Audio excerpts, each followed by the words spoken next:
오늘은 이제 뜻이 하늘에서 이루어진 것 같이 땅에서 이루어진다.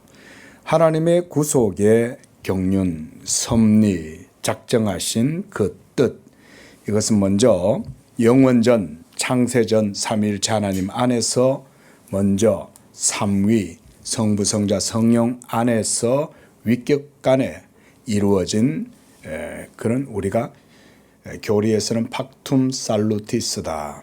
이걸 구원협약 이렇게도 말하고 또 구원언약이다 이렇게도 표현을 합니다.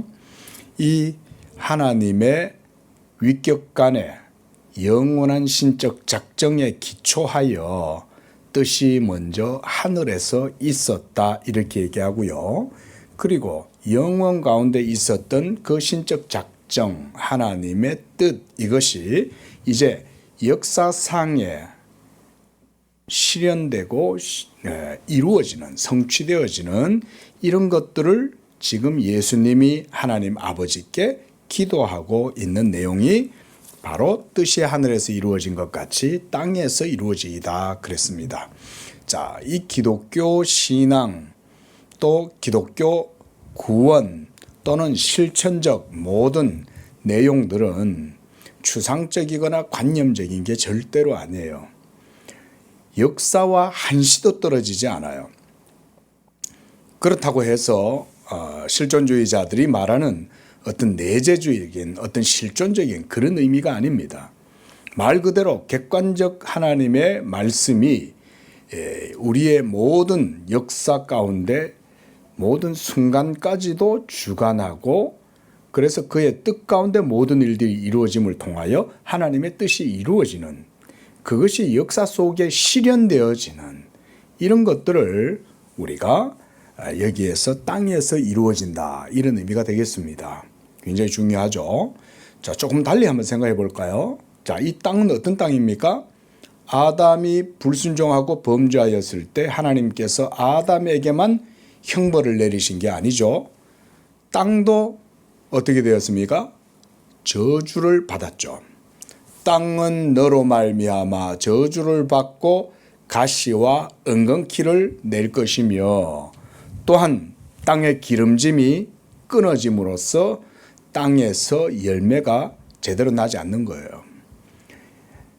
아담이 범죄하기 전에는 땅에 참으로 비옥하고 무엇을 심든지 하나님의 그 부여하심, 복됨이 기름진 땅에서 막 흘러나오는 거예요. 근데 이제 그게 끊어져 버린 거예요. 그러니까 아담을 통해서 주어지는 이 모든 땅에서 이루어지게 되는 하나님의 복됨이 아담의 불순종과 범죄, 타락으로 말미암아 끊어져 버린 거예요. 그래서 땅은 너로 말미암아 저주를 받았다 그랬죠. 그런데 이게 이제 예수 그리스도로 말미암아 이 땅에 있는 하나님의 진노와 저주가 그리스도 안에서 다시 새 창조와 부활의 능력을 통해서 역사를 통해서 회복되어지는 이게 바로 땅에서 이루어지다라고 하는 기본적인 내용이라고 하겠습니다. 그래서 또한 11절에서도 오늘 우리에게 일용할 양식 이것에 대해서도 여러 내용들이 있겠지만 간략하게 말하면 이것은 삶의 주권을 하나님께 맡기는 겁니다. 우리가 노력해서 우리의 힘으로 먹고 사는 것이 아니라 매일매일 하루하루 하나님께 의지하고 그래서 하나님이 주시는 은총 가운데에서 우리의 삶을 살아간다 이런 고백입니다. 우리는 1년 먹을 양식을 비축해두고 그래서 10년, 20년, 30년 내도록 아무런 걱정, 근심 없이 창고에 가득 채워놓고 그러고 살면 될 것처럼 생각하지만 예수님께서 복음서에서 그 미련한 부자가 그 한 해 동안 엄청난 그런 소출을 또 얻고 난 다음에 그것이 풍족하게 그냥 있어가지고 창고에다가 다 저장을 해놓고는 뭐라고 생각합니까? 내가 이 모든 것들을 다 이렇게 창고에 가득 채워놨으니까 이제부터는 그냥 먹고 쓰고 그러고 살리라 이렇게 생각을 했지만 사실은 그것은 그 사람의 착각이죠. 하나님이 그날 밤에 그 영혼을 데려가 버리면 그가 쌓아놓은 그 모든 재물, 하나님께 부여치 못했던 그 부자의 모든 재물은 아무 소용이 없는 거죠. 그리고 영적인 것에 부여하라. 하나님께 대하여 부여하라. 이렇게 말씀하셨죠. 그렇기 때문에 우리는 썩을 양식을 위해서 염려하거나 수고하지 말고 하늘의 양식, 생명의 양식을 위하여 하늘의 창고에 우리의 보화를 쌓아두는 그런 이제 믿음이 되어야 된다. 그러기 위해서는 먼저 삶의 주권을 하나님께 인정하고 하나님을 의지해야 되겠죠. 자, 그런 의미에서 일용할 양식은 하나님이 주시는 것이므로 우리의 모든 삶을 하나님께 맡기는 그런 믿음이 필요한 것입니다. 자, 이제 기독교 강요 강설 우리가 3권 20장 43절입니다. 650쪽 우리 함께 읽어보겠습니다. 세 번째 강구, 뜻이 하늘에서와 같이 땅에서도 이루어짐. 이제 43절입니다. 세 번째 강구는 뜻이 하늘에서 이루어진 것 같이 땅에서도 이루어지이다라는 것이다. 이는 하나님 나라에 의지하고 있으며 그것으로부터 분리될 수 없으나 하나님이 세상을 다스리신다는 것이 무엇을 의미하는지를 쉽게 즉각적으로 이해하지 못하는 우리의 무지로 인해 별도로 첨가되었다. 이는 결코 헛되지 않다. 모든 것이 그의 뜻에 복종할 때에 하나님은 세상에서 왕이 되실 것이라는 사실을 이에 대한 설명으로 여기고 받아들이는 것은 불합리하지 않을 것이다. 자, 바로 앞에서 10절 요 뜻이 하늘에서 바로 그 앞에서 나라가 임하시오며 이렇게 말씀했죠. 그 나라가 바실레야 대우, 그러니까 하나님의 왕국, 이 왕국이 실현되어지는 것이 이제 뜻이 하늘에서 이루어진 것처럼 땅에 이루어지게 되는 그런 실현을 이루어진다 이런 말인 거죠. 그래서 여기서는 칼빈은 첨가되었다 이렇게 이제 설명을 했습니다. 자, 지금 우리가 문제 삼고 있는 것은 모든 것을 다스리고 자기의 목적을 이루기 위해 지정하시는 하나님의 은밀한 뜻이 아니다. 왜냐하면 하나님은 비록 사탄과 사람들이 격렬하게 자기에 맞서 대항하고 있을지라도 친히 자기의 불가해한 계획, 이게 바로 하나님의 주권적인 영원전의 계획이겠죠. 그것을 따라서 그들의 기세를 꺾고 질서를 회복시키셔서 자기가 작정하신 것을 악의 세력들을 통해서라도 이루실 것이라는 사실을 알고 계시기 때문이다.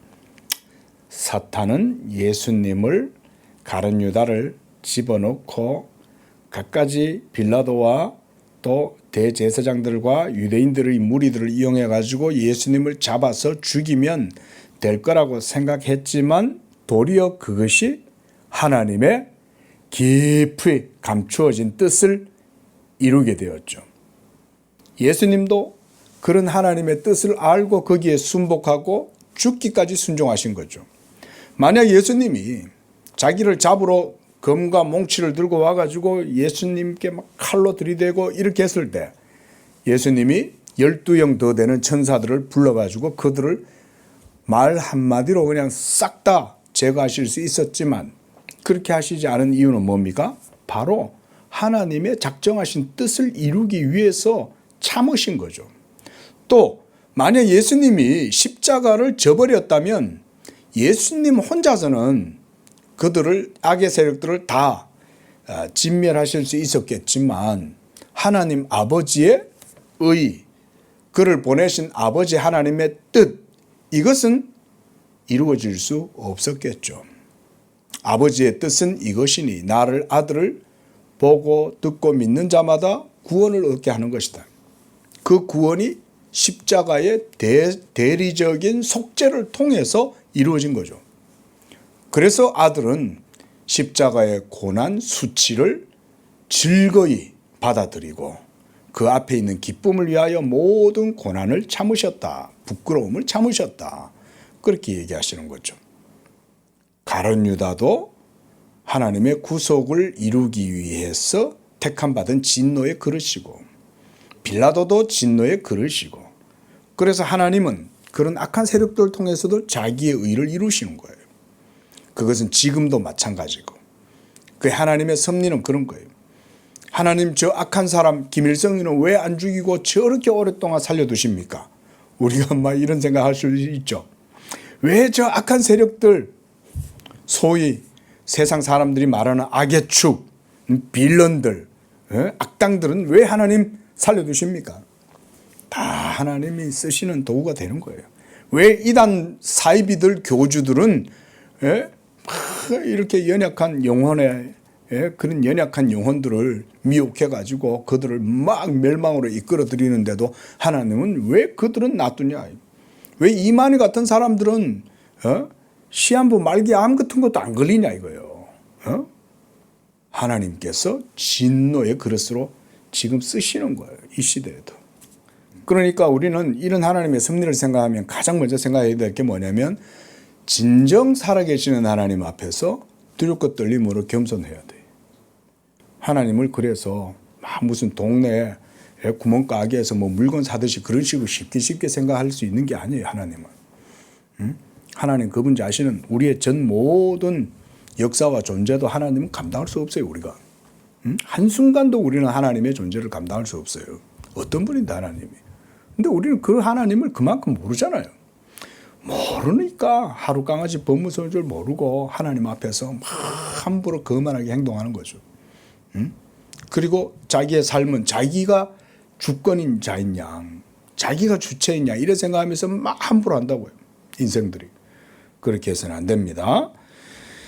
자, 그러나 여기에서 우리는 하나님이 우리에게 자발적인 순종을 요구하는 이 강구에 부합하는 다른 뜻을 가지고 계심을 주목해야 한다. 자, 6장 10절을 얘기하는 겁니다. 뜻이 하늘에서 이루어진 것 같이 땅에서 이루어지이다 라는 거죠. 그렇기 때문에 하늘과 땅이 명시적으로 구별되었다. 왜냐하면 시편에서 전하듯이 천사들은 하늘에서 기꺼이 하나님께 순종하고 그의 명령들을 수행하고자 하는 마음을 기울이고 있기 때문이다. 이건 이제 하늘에서 이루어진 거죠. 천사들은 영원하신 하나님의 보좌 앞에서 그가 하시는 말씀이 뭔지 알아요. 가브리엘 같은 경우는 하나님의 뜻을 알고 전하는 천사이고 또 미카엘 같은 경우는 하나님의 명령을 받아서 또한 전쟁을 치르기도 하는 그런 역할들을 하는 거죠. 그러므로 모든 것이 하나님의 지시에 따라 수행되고 천사들이 평온한 가운데 전적인 정직함을 지니고 더불어 살아가고 있는 하늘에서와 같이 땅도 그러한 통치권에 복종하는 가운데 모든 오만함과 사악함이 제거될 수 있게끔 하나님께 요청하도록 명령받는다. 그리고 실로 이를 간청하는 가운데 우리는 우리 육체의 갈망들을 버리게 된다. 누구든지 자기의 정서를 포기하고 하나님께 맡기지 않는 사람은 가능한 한 하나님의 뜻에 맞서려고 애를 쓴다. 하나님의 뜻에 맞설 수 있습니까? 맞설 수 없는데. 자, 왜냐하면 우리로부터 나오는 것은 오직 부패한 것밖에 없기 때문이다. 또한 이 6장 10절의 기도는 우리를 빚어 우리 자신을 부인하게 함으로써 하나님이 자기의 뜻으로 우리를 다스릴 뿐 아니라 우리 안에 새로운 정신과 마음을 창조하셔서 우리에게 속한 것은 하나도 남김없이 다 내버리고 우리 속에서 느껴지는 욕정의 충동이 아니라 하나님의 순수한 뜻에 우리의 마음을 일치시키게끔 하신다.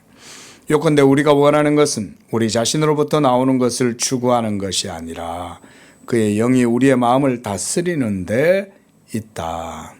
자, 뭐 이런 얘기는 다 한마디로 하나님의 그 뜻이 이 지상의 땅의 영역에서 우리의 모든 삶의 전 영역에서 이루어지도록 하기 위해서 우리가 믿음으로 그 나라를 구해야 한다는 것을 이렇게 말하고 있는 거죠. 그래서 우리의 마음에 일치시키게끔 이 말은 믿음의 온전한 상태를 말하는 거예요. 우리가 하나님의 성령과 일치된 행동, 하나님의 계명을 어긋나지 아니하고 일치된 행동을 할 수 있는 것은 율법 행위와 의지로 되는 게 아니죠. 어떻게 그러면 하나님과 일치됩니까? 믿음으로 하는 거죠.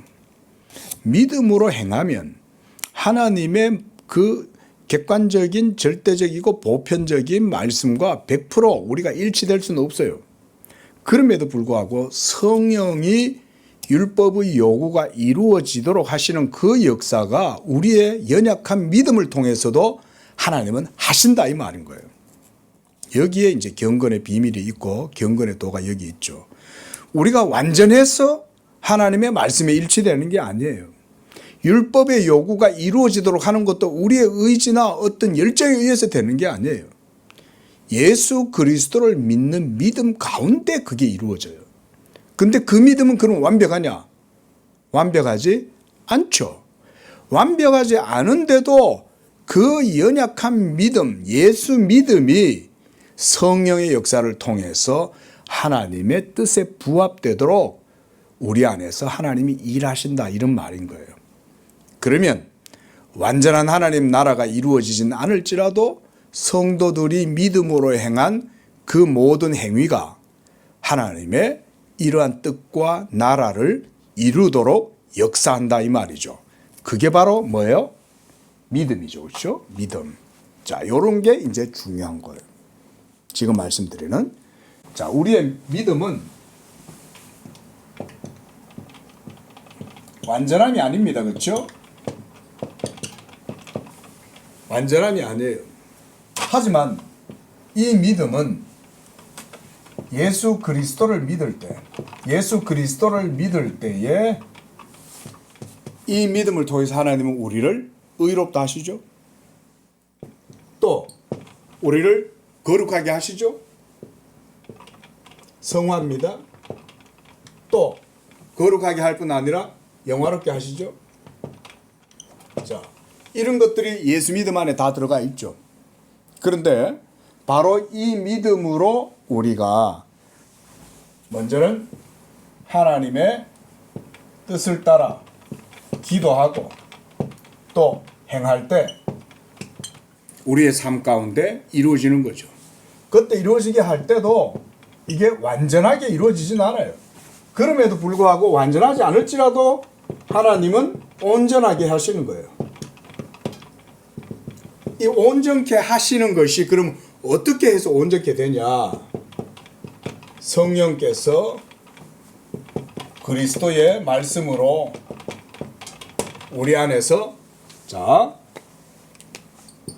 하나님의 나라, 하나님의 뜻 이것이 이루어지도록 역사하신다. 이런 것이 실제적인 거죠. 그러니까 우리가 이런 믿음을 가지고 이렇게 하나님 앞에 겸손함으로 기도하고 예수 믿음 가운데 행하면 하나님의 뜻이 이루어지도록 하시는 거죠. 그러니까 칼빈도에서 얘기하는 거예요. 그래서 이런 기도를 하려면 자기를 먼저 부인하는 것이 필요한 거죠. 예수 믿음을 세우려면 당연히 나를 부인해야 돼요. 예수 그리스도의 그 십자가에 날마다 자기를 십자가에 못 박고 그래서 자기를 부인하는 가운데 이 경건의 도, 이 경건의 원리를 우리의 삶 가운데 이루어지도록 늘 하나님 앞에 겸손하게 나아가야 된다. 그래서 밑에서 5째 줄입니다. 요컨대 우리가 원하는 것은 우리 자신으로부터 나오는 것을 추구하는 것이 아니라 그의 영이 그랬어요. 그렇죠? 바로 성령이 하시는 거죠. 그렇죠? 성령께서 이 모든 일들을 하실 수 있도록 해주시는 거예요. 그래서 우리의 마음을 다스리고 그의 영이 내적으로 우리를 가르치심으로 우리는 그를 기쁘시게 하는 것들과 그를 불쾌하게 하는 것들이 무엇인지 배우게 된다. 결론적으로 우리는 하나님이 자기의 뜻과 충돌하는 정서는 무엇이든 간에 헛되고 무익하게 해주시기를 원하는 것이다. 그게 바로 믿음으로 행하는 거예요.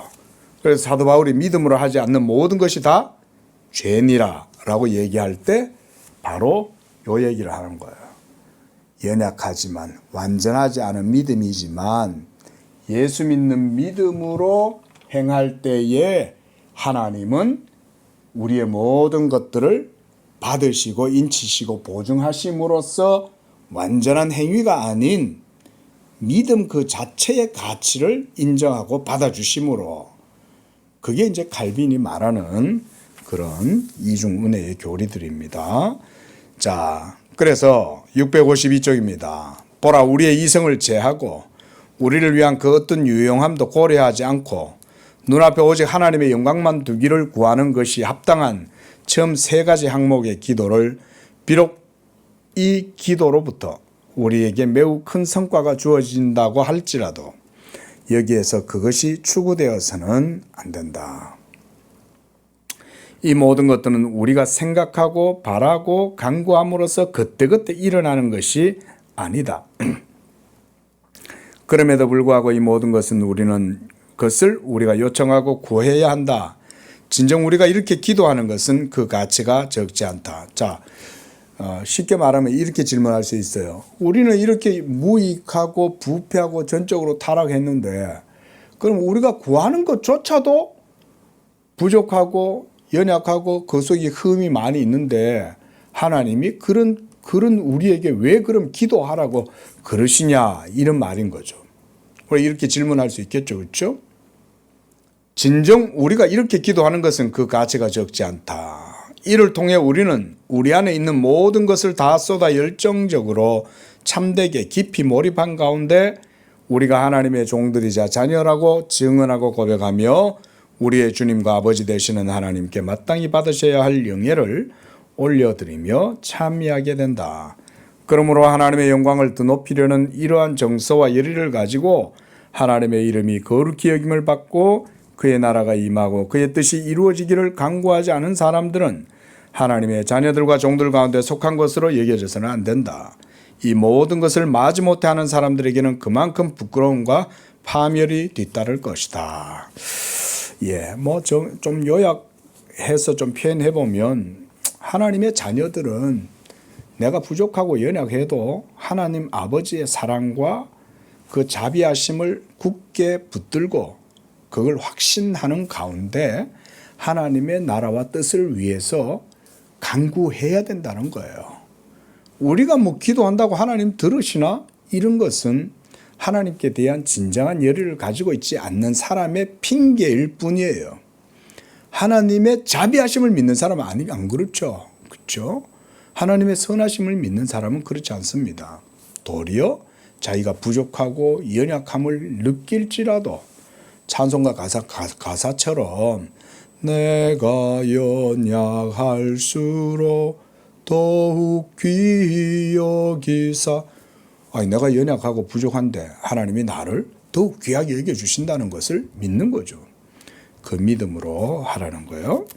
자, 44절 네 번째 간구에 관한 겁니다. 일용할 양식에 대한 내용을 봅시다. 자, 둘째 부분의 기도는 우리 자신의 유용함을 추구한다. 여기서 우리는 하나님의 영광을 떠나 우리에게 도움이 되는 것만을 찾지 않는다. 바울이 증언하듯 음식과 음료도 하나님의 영광을 위해 구해야 한다. 이게 먹든지 마시든지 무엇을 하든지 하나님 영광을 위하여 구하라 그랬죠. 그러나 우리가 이미 경각심을 일으켰듯 다음과 같은 차이가 있다.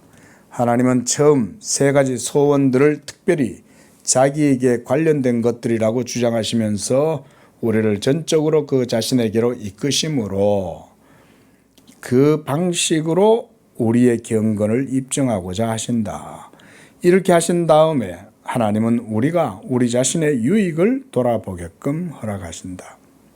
다만 우리는 그가 우리에게 베푸시는 은총이 무엇이든 간에 그것을 통해 그의 영광을 비추고자 하시는 뜻에서가 아니라면 그 무엇도 우리 자신을 위해서 간구해서는 안 된다는 제한이 있다는 점을 간과해서는 안 된다. 그러니까 일용할 양식이죠. 오늘날 우리에게 일용할 양식을 주옵시며 라고 얘기했을 때는 그저 그 양식을 구하는 것이 우리들 자신을 위한 것이 아니라 의미가 하나님께 있다 이런 말인 거죠. 지금 칼빈이 그렇게 지금 설명하려고 그러는 거예요. 왜냐하면 그를 위해 살고 죽는 것보다 더 마땅한 것은 우리에게 없기 때문이다. 자, 하나님의 영광을 위한다고 하면서 그래 하나님의 영광을 위했으니까 먹고 마시고 일상적인 삶을 살아가는 문제에 대해서는 또 그건 나한테 속한 문제다. 우리가 이렇게 말할 수 있습니까? 그런 논리는 없죠.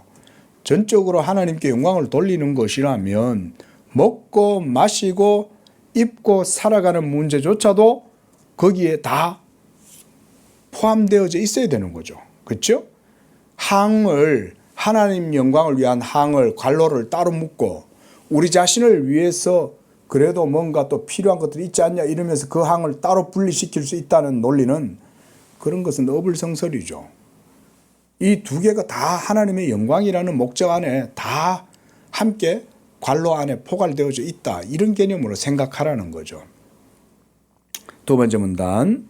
이를 통해 하나님의 은총을 베푸셔서 우리가 평화롭게 양식을 먹을 수 있도록 해주시길 간구한다.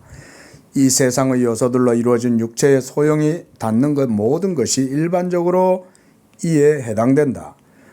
그가 우리를 먹이시고 입히시는 것들을 비롯해서 우리에게 유익하다고 바라보시는 모든 것을 위해서도 기도하라고 하신다.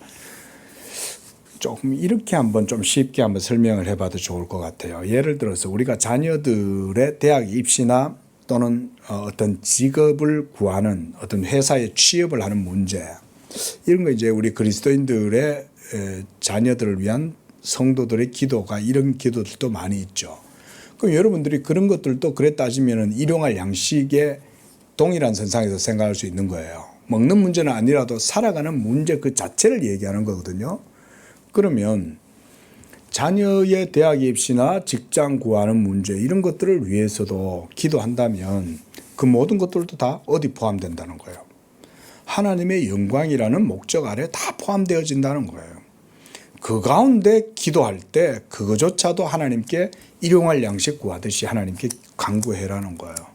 그러니까 예수님 말씀하신 일용할 양식이라고 해서 그것을 먹는 것의 문제로만 생각해서는 안 되겠죠. 우리의 모든 일상적 삶, 이 땅에서 살아가는 모든 삶의 문제가 거기에 동일하게 적용되는 거죠. 그래서 그 바로 밑에 간단히 말해서 이로써 우리는 그가 우리를 먹이고 기르고 지키시도록 우리 자신을 그의 돌보심에 맡기고 그의 섭리에 위탁한다. 그랬습니다. 그 밑에 문단 우리의 영혼으로 느끼는 것보다 육체로 느끼는 근심이 더 많고 그것으로 인해 더 많은 영향을 받고 더 많은 고통을 당한다. 이는 불법으로 인한 우리의 연약함 때문이다. 많은 사람들이 영혼으로는 하나님을 담대하게 믿으면서도 여전히 육체에 대해 근심하고 무엇을 먹을까 무엇을 입게 될까 의심하고 두 손 앞에 포도주와 풍부한 곡식과 기름을 가지 못하면 두려워서 떤다. 우리에게는 이 일시적인 삶의 그림자가 저 영원한 불멸성보다 훨씬 더 중하게 생각된다. 이런 말이에요. 그죠? 예수 믿는 성도들의 믿음의 퀄리티, 질이 이런 데서 이제 드러나겠죠. 예수님을 믿는다고 하고 믿음으로 의롭다함을 얻어서 율법에서 이제 자유함을 얻었고 그래서 이젠 정죄함이 없고 성령 안에서 하나님을 아빠 아버지라 부르면서 날마다 성령의 인도하심을 따라서 영적으로 살아간다 라고 말은 이렇게 하는데 막상 먹을 거 떨어지고 입을 거 없고 삶이 빈궁해지면 당장 내적인 영원 불멸에 대한 하늘 생명과 소망에 대한 이런 것보다는 눈앞에 있는 걱정에 우리의 마음이 사로잡히고 거기에 시험받는 것이 그래서 그것 때문에 낙심하고 절망하는 것이 훨씬 더 많다는 거죠. 맞죠? 그렇죠? 이게 이제 우리의 믿음의 적나라한 모습이잖아요. 근데 그런 상황에 처해졌을 때 믿음의 진가가 이제 발휘가 되는 거예요. 그 사람 속에 진정한 예수에 대한 믿음, 경건의 그 무게가 이제 그때 그 진가가 드러나는 거예요. 그래서 하나님이 우리를 부끄럽게 하시지 않도록 하시기 위해서 평소 어떻게 하시냐면 미리미리 우리의 연약함을 다 아시고 우리를 훈련시켜요. 하나님이. 어느 날 갑자기 하나님이 우리를 코너에 몰아넣고는 막 우리의 연약한 믿음의 실체를 드러내가 우리를 부끄럽게 하시지 않아요. 예수님은. 예수님이 얼마나 우리를 각별하게 대하시는지 몰라요. 하나님은 믿음의 문제에서 우리를 수치를 안 주셔요. 근데 수치를 안 주신다고 해서 우리를 그냥 내버려 두고 방관하도록 하시는 게 아니에요. 그리고 무슨 짐승들처럼 그냥 막 이렇게 들에다가 풀어놓고 방목하고 이렇게 하시는 게 아니에요. 마치 교사 선생, 아주 친절하고 사랑 많은 교사처럼 다 예의주시해서 가르치고 인도하셔요. 하나님은 그렇게 하세요. 그렇게 해서 하나님 아버지가 기뻐하시는 온전하신 뜻 가운데로 나아가도록 우리의 믿음을 날마다 단련시키고 훈련해요. 예수님이. 그거 꼭 아셔야 됩니다.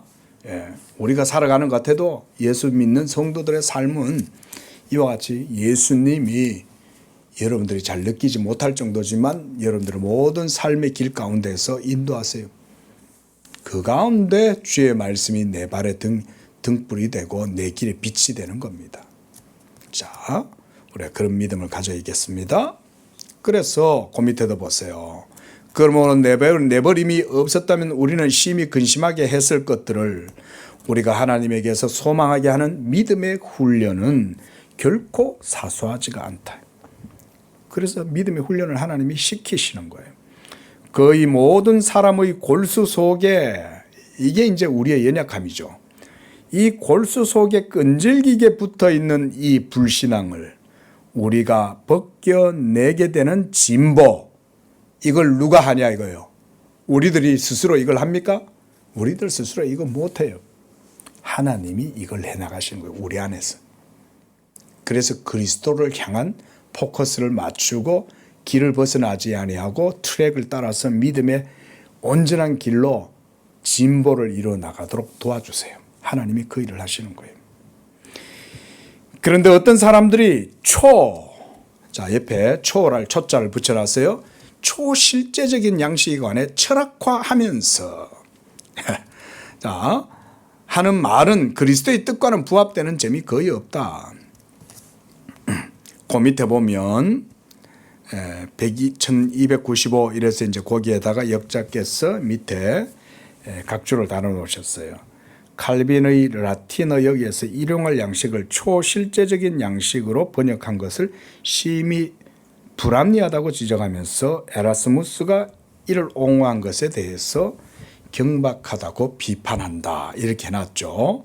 그러니까 여기서 어떤 사람이란 에라스무스를 지칭하는 거죠. 우리가 알다시피 에라스무스는 소위 기독교인이라 할지라도 정통 신학, 정통 개혁 신학은 아닙니다. 에라스무스는 말 그대로 기독교 인문주의자였다고 할 수 있어요. 우리가 영국의 유명한 그런 갑자기 이름이 제가 언뜻 생각이 안 납니다. 그런 어떤 기독교적 인문주의자들이 있죠. 성경은 인문주의적 맥락에서 읽어내면 안 됩니다. 그거 잘 아셔야 됩니다. 자, 진정 우리가 이 덧없는 삶을 살아감에 있어 하나님을 양육자의 역할을 하시는 분으로 삼지 않는다면 이 기도는 불완전한 것이 되고 말 것이다. 자, 앞서 제가 잠깐 말씀드렸듯 하나님이 우리의 연약한 믿음을 양육하고 이끌어서 온전하게 해주신다 이 말이에요. 그 가운데 뭐라냐면 우리가 그걸 믿고 기도한다 이 말인 거예요. 그래서 우리 기도가 완전해서 하나님이 들으시는 게 아니라 하나님이 우리 안에서 자기 일을 행하시고 인도하심으로써 연약한 우리가 기도하게 해서 하나님의 뜻 가운데 나아가도록 믿음을 계속 하나님이 불어넣어 주신다 이 말인 거예요. 가령 예를 들어서 이렇게 한번 해봅시다. 따뜻한 물을 우리가 차가운 추운 그런 가을의 정원에 앉아가지고 우리가 예를 들어서 따뜻한 차를 마신다 생각합시다. 그러면 이 차는 곧 식겠죠. 근데 이 차를 계속 따뜻하게 하려면 어떻게 해야 돼요? 그 모든 외부의 차가운 공기를 이겨낼 수 있도록 항상 열을 공급해 줘야 되겠죠. 밑에서 뭐 밑에 초를 피우든지 따뜻한 뭘 올려놓든지 해가지고 계속 그 온도가 유지대로 해야 되는 거죠. 말하자면 그런 거예요. 하나님이 우리의 믿음이 식지 않도록 계속 해주시는 거예요. 계속 끊임없이 변함없이. 자, 그렇게 해서 그래서 그들이 내세우는 명분은 지나치게 불경스럽다 이 말인 거예요. 여기서 왜 지나치게 불경스럽다고 그럴까요? 사람이 한다고 하기 때문에 그런 거예요. 사람이 이 믿음을 유지하고 온전케 하는 힘이 사람의 의지나 노력에 있다라고 생각하는 것이 이런 게 바로 불경스러운 그런 것들인 거예요. 그들은 하나님의 자녀들은 영적이어야 하므로 땅에 속한 것들을 돌보느라 마음을 쏟거나 하나님을 자기들과 연루시켜 그것에 끌어들이거나 하는 모든 것이 부적절하다고 주장한다. 자, 그 셋째 줄 내려옵니다. 그렇다고 치면 경건은 범사에 유익하니 금생과 내생에 약속이 있느니라 라고 기록된 것은 아무것도 아니게 될 것이다 이 말이죠. 그렇게 되면 왜냐하면 죄사함이 몸의 양분보다 훨씬 더 중요한 것은 사실이지만 그리스도는 더 하위의 것을 앞에 두셔서 우리가 점차 하늘 생명에 대한 나머지 두 강구로 나아가게 하신다. 이는 우리의 우둔함을 염두에 두셨기 때문이다. 저는 이 우둔함이란 바로 우리의 연약함, 영적인 것에 대한 비둔함 이런 것이라고 생각을 합니다. 그래서 하늘 아버지는 분에 넘치게도 그랬어요. 참 칼빈이 이런 게 정말 정확한 거예요. 칼빈은 하나님의 은혜를 정확하게 고백하고 있는 거예요. 우리가 이렇게 비천하고 남루하고 무능한데도 하나님은 그런 우리에 대해서는 우리가 생각할 수도 없을 정도로 분에 넘치는 은총을 날마다 베풀어준다 이 말인 거예요. 아이고 맨날 저래가지고 저게 어떻게 되겠냐 이런 생각을 우리는 할 수 있죠. 예? 매일 저렇게 연약한 모습으로 저러면서 어떻게 저렇게 하겠냐 싶겠지만 하나님의 은혜가 그걸 하시는 거예요. 은혜가. 그러니까 교회 내에서 연약한 믿음의 지체를 보거들라 여러분 너무 이렇게 막 하지 마세요. 그 연약한 지체를 하나님이 자기 이름과 영광을 위해서 하시는 거예요. 하나님이. 이는 우리가 그 분량에 만족하고 불법적인 기술을 사용해서 얻는 이윤을 취하지 못하도록 하시기 위함이다. 하나님의 은혜를 의지해라 이 말이죠. 우리는 일용할 양식이 선물이라는 이름으로 우리의 것이 된다는 점을 유념해야 한다. 자, 좀 넘어가고요. 쭉 다섯째 줄 내려오세요. 그러므로 하나님의 후하심은 가난한 사람들 못지않게 부자들에게도 필요하다. 사람들은 음과 곡간이 가득 차 있다 하더라도 하나님의 은혜를 통하여 그들 자신의 양식을 즐길 수 없다면 갈증과 배고픔에 기진하게 될 것이기 때문이다. 뭔 말입니까? 부자들은 말하자면 저축, 자산이, 통장이 가득하고 창고에 늘 먹을 게 넘쳐난다 할지라도 하늘로부터 주어지는 영적 생명과 은총이 공급되지 않는다면 그들의 육적인 양식이 결코 그들의 육체에 진정한 만족을 줄 수 없다는 이 말이죠. 오늘날이라는 말이나 다른 복음서에 나타나는 날마다라는 말은 일용할이라는 형용사와 더불어 더없이 지나가는 것에 대한 과도한 욕정의 굴레를 씌운다. 그러니까 365일 먹을 거, 10년, 20년, 30년 평생 먹을 거 이렇게 안 해놨죠. 오늘 하루. 그래서 오늘 먹을 것은 하나님이 주시니까 내일 일은 염려하지 말고 오늘 하루의 염려는 하루에 지나가다, 하루에 족하다. 이러면서 예수님이 하시는 말씀이 그런 얘기죠. 자, 그럼 우리가 예를 들어서 평생 먹고 살 거 이러면은 그거를 자기가 자기 주머니 속에다가 다 채우려면 얼마나 많은 욕심과 다른 사람의 희생이 필요하겠어요. 그죠? 이 참 여러분, 하나님께서 이 세상을 창조하셨지만 이 세계에 있는 모든 것들은 사실은 한정적이에요. 그죠? 중국이 지금 보세요. 자, 중국이 무분별한 개발을 하면서 곳곳에 도시를 세우고 그곳에 공장을 지으면서 뭘 했냐면 우물을 판 거예요. 우물을. 땅 속에 있는 지하수는 용량이 한정되어져 있어요. 근데 중국 사람들이 또 얼마나 또 전 세계 사람들 다 쓸 수 있는 공산품 만들어 가지고 판매하느라고 땅속에 지하수를 갖다 엄청 뚫어 가지고 다 사용한 거예요. 그러니까 중국 땅이 가라앉고 있다는 거예요. 지금 큰일 났어요. 중국 땅이 가라앉으면 이제 뭔 일이 생기냐면 바닷물이 이제 흘러 들어오는 거예요. 그쪽으로. 예? 여러분, 지구에 있는 모든 자원들은 모든 것들은 다 그런 경제적 원리 속에 있습니다. 내가 다른 사람 거보다 더 많이 취하면 누군가 나 때문에 다른 거 하나를 못 취하는 거예요. 이것은 변치 않는 법칙이에요. 그래서 욕심 많이 부리면 안 돼요. 내가 욕심 부려서 4개를 가지면 4사람이 못 가지는 거예요. 그럼 그 4사람 못 가진 그 사람들은 나중에 어떻게 할까요? 다른 방법으로 그걸 찾겠죠. 그럼 그게 나중에 나한테 화로 돌아오는 거예요. 화로. 예? 그러니까 평소에 욕심 부리지 말고 하나님을 믿고 의지하면서 다른 사람들을 위해서 살아가는 사람들이 되라는 거예요. 자, 그런 맥락에서 이해하면 되겠습니다. 그래서 그 655쪽 밑에서 5째, 우리가 아무리 제 아들이 풍부하게 넘쳐 흐른다 해도 심지어 곳간이 넘치고 우음이 가득 찬다 하더라도 우리는 항상 일용할 양식을 구해야 한다. 왜냐하면 주님이 자기의 은총을 부어주시는 가운데 계속적으로 더 많은 열매를 맺도록 하지 아니하면 모든 재산이 아무것도 아니고 우리 손에 있는 것은 그저 아무것도 아니다 이 말인 거죠. 자, 쭉 넘어와서 또 3번째 문단. 그런데 하나님이 물질적인 수단을 사용하셔서 우리에게 먹을 양식을 제공하시는 이런 예를 통해 궁극적으로 우리는 우리의 생명과 힘을 지탱하는 것이 하나님의 능력밖에 없다는 사실을 깨닫게 된다. 자, 쭉 내려옵니다. 그러니까 일용할 양식이란 말은 하루 먹는 그 양식으로 버틴다는 말이 아닌 거죠. 그 양식을 주시는 하나님께 믿고 맡기고 의지해라 이런 말인 거죠.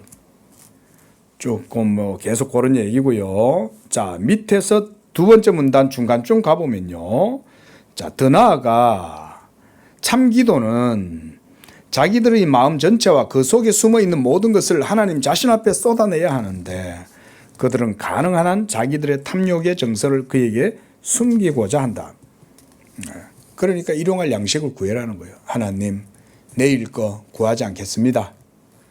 내가 오늘 하루 먹을 만나 그것만 딱 챙겼습니다. 이스라엘 백성들이 만나 구하러 나가지고 어떻게 했어요? 내일 또 내려줄 테니까 오늘 먹을 것만 딱 구해와 이랬는데 막 욕심을 부려가지고 만나를 막 갖다가 2-3배씩 걷어왔더니 어떻게 됐어요? 그 다음날 다 벌레가 일고 썩어 빠지는 거죠. 자, 이 하나님 의지하게 하는 거예요. 그렇죠? 예, 그게 이제 우리의 기도가 돼야 된다는 거예요. 자, 쭉 넘어갔어요. 자, 657쪽입니다. 응? 첫 번째 줄 보세요. 거기도 칼빈이 이렇게 해놨어요. 우리가 남을 해쳐 얻게 된 것은 남에게 속한 것이다. 이게 이제 경제의 공평한 원리죠. 재화가 전 세계에서 재화를 생산하는 어떤 팩토리에서 나온다 칩시다. 그러면 전 세계 80억 인구가 있어요. 그러면 80억 인구들에게 공정하게 분배가 되도록 노력을 해야 되는 게 그리스도인들의 노력이에요. 이건 공산주의가 아니에요.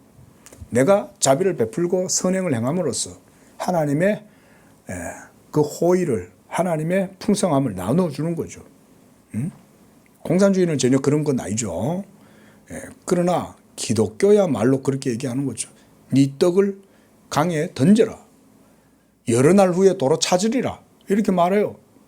그러니까 내가 먹을 떡인데 그것을 물론 자기 배를 채우겠지만 나머지 남는 것들은 던지면 그럼 그게 여러 날 후에 돌아온다는 거예요. 성경에 그게 지혜로운 말씀인 거예요. 어떻게 돌아오는지는 몰라요. 내가 5개를 취할 수 있지만 내 것만 딱 취하는 거예요. 그럼 나머지 4개는 누군가가 또 가져가요. 그러면 그건 반드시 또 나한테 돌아오게 돼 있다 이 말인 거예요. 그런데 우리는 어때요? 욕심스럽게 5개를 다 취하려고 애를 쓰는 거죠. 그러면 그것 때문에 또 다른 내가 손해를 볼 수도 있는 거예요. 자, 그래서 우리가 일용할 양식이 우리에게 주어지기를 간구할 때 우리에게 어떻게 일어나든지 간에 그것이 우리 자신의 기술과 부지런함으로 얻게 된 듯이 보이거나 우리 자신의 손으로 마련된 듯이 보이는 경우에도 그것은 무조건 값없는 하나님의 선물이다. 우리가 우리의 수고가 합당한 결과를 낳게 된 것은 오직 그의 은총이 작용해서 그렇다 이거죠.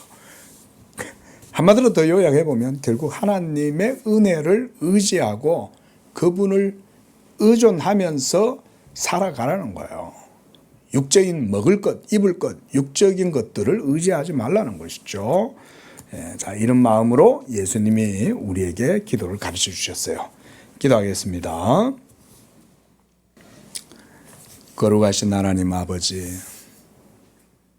우리가 이와 같이 연약한 믿음으로 주의 도를 배우고 이 땅 가운데에서 경건한 삶을 살아가고자 할 때 참으로 우리의 연약함을 깨뜨리고 우리의 미련함을 깨뜨리고 하나님 앞에서 우리의 육체의 욕심과 하나님 아버지여 그런 마음들을 주님 앞에 내려놓지 않고서는 우리가 이렇게 하나님 앞에 참된 기도와 또 경건의 도와 삶을 살아갈 수 없음을 고백합니다.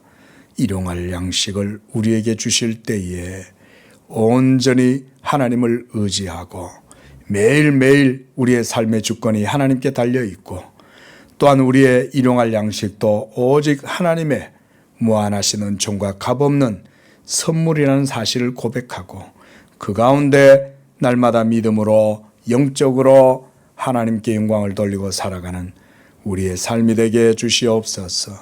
거룩하신 예수님의 이름으로 기도합니다. 아멘.